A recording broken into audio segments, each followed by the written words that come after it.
سب سے پہلے علم کن چیزوں سے آتا ہے؟ حواس خمسہ ظاہرہ سے، 5 حصوں سے انسان کو علم آتا ہے.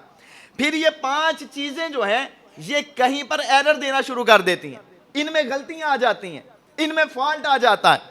جب ان میں فالٹ آتا ہے تو اس کی غلطی ہے اس کو درست کرتی ہے عقل.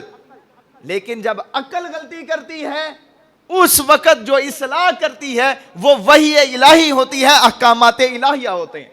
جب انسان غلطی کرنا شروع کرتا ہے، عقل غلطی کرتی ہے، اس وقت عقل کی درستگی کے لیے اللہ تعالیٰ اپنے نبیوں کو بھیجتا ہے، اللہ تعالیٰ وحی کو نازل فرماتا ہے.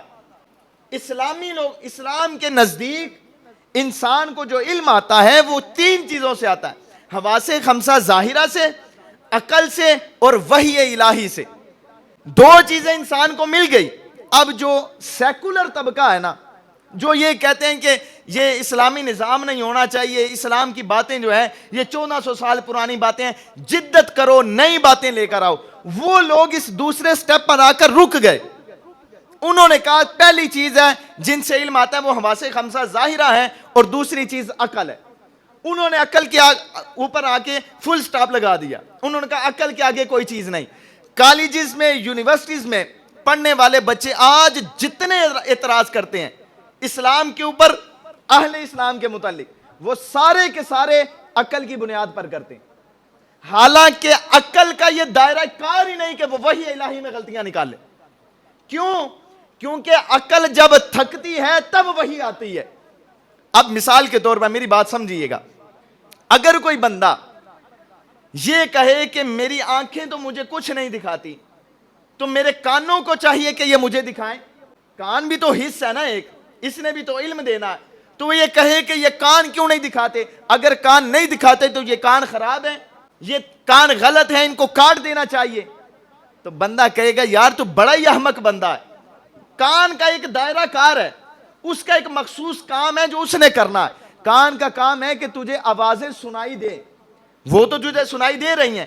اب کان کا یہ کام ہی نہیں ہے کہ وہ تجھے کچھ چیزیں دکھائے بھی.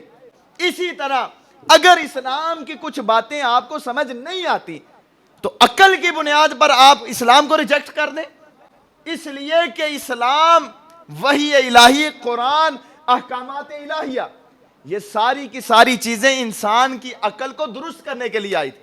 ورنہ عقل اتنا فطور پیدا کرتی ہے، اتنا فطور پیدا کرتی ہے کہ آپ اس کا جواب نہیں دے سکتے. مثال کے طور پر آج سے 800 سال پہلے ایک فرقہ پیدا ہوا. اس فرقے کو فرقہ باطنی فرقہ یا اس کو کرامتہ کہتے تھے. 2 نام تھے اس کے، یا باطنی فرقہ یا کرامتہ کہتے تھے. اس کا جو بانی تھا نا عبید اللہ بن حسن، اس نے اپنے پیروکاروں کو نا ایک خط لکھا. وہ خط بڑا جاندار ہے جو میں نے آپ کو سنانا ہے. اس نے خط لکھا عقل کی بنیاد پر. یہ جو آج لوگ عقل کی بنیاد پر دین کے احکامات کو تولتے ہیں نا، یہ ان کے لیے بڑا اہم خط ہے، خصوصاً جو بچے کالجز، یونیورسٹیز میں پڑھتے ہیں.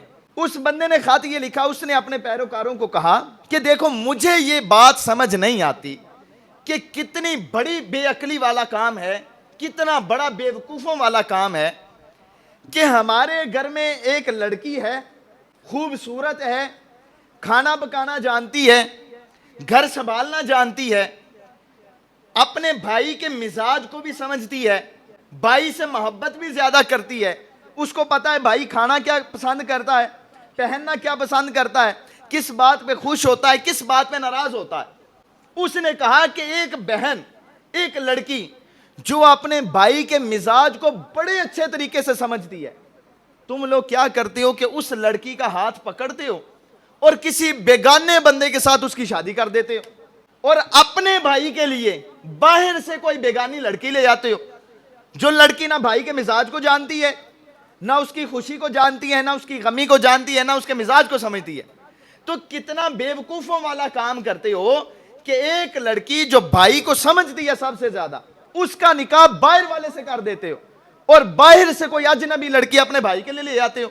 اب وہ جو باہر سے لڑکی آئی ہے، ہو سکتا ہے وہ اس لڑکے کی بہن سے خوبصورت بھی نہ ہو، اس سے اچھا کھانا بھی نہ پکانا جانتی ہو، اس سے زیادہ پڑھی لکھی بھی نہ ہو، ہر چیز اس لڑکی کی اس بہن سے کم ہے. اس کے باوجود تم نے باہر سے لڑکی لا کر اس لڑکے کے ساتھ اس کا نکاح کر دیا, اس کے ساتھ اس کی شادی کروا دی. اب دیکھیے کتنا بڑا فطور ڈالا اس عقل نے. عقلی طور پر دیکھیں تو اس کا اعتراض اپنی جانب بڑا زبردست ہے. اس نے کہا لڑکیاں ہی ہیں نا دونوں, لڑکی ہونے میں دونوں برابر ہیں, بہن بھی برابر ہے, اس بھائی کی جو بیگم ہے وہ بھی برابر ہے. یہ ہے عقل کا فطور. اب دیکھیے یہاں پر عقل نے دھوکے میں ڈالا کہ نہیں ڈالا. یہ وہ فرقے تھے جب اٹھے تھے تو ان کا قلع کما کر دیا تھا اسلام نے, علماء نے ان کا رد کر دیا.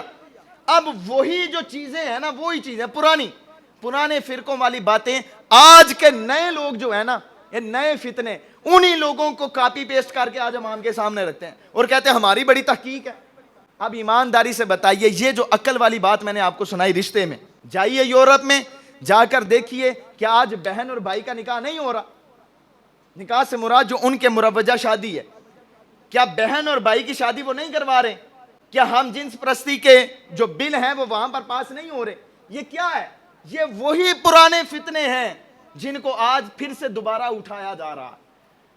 لہٰذا یہ بات یاد رکھیے کہ عقل جتنی مرضی آگے چلی جائے, جہاں پر وحی الہی آ جاتی ہے وہاں عقل ختم ہو جاتی ہے, اس کا قلع کما ہو جاتا ہے.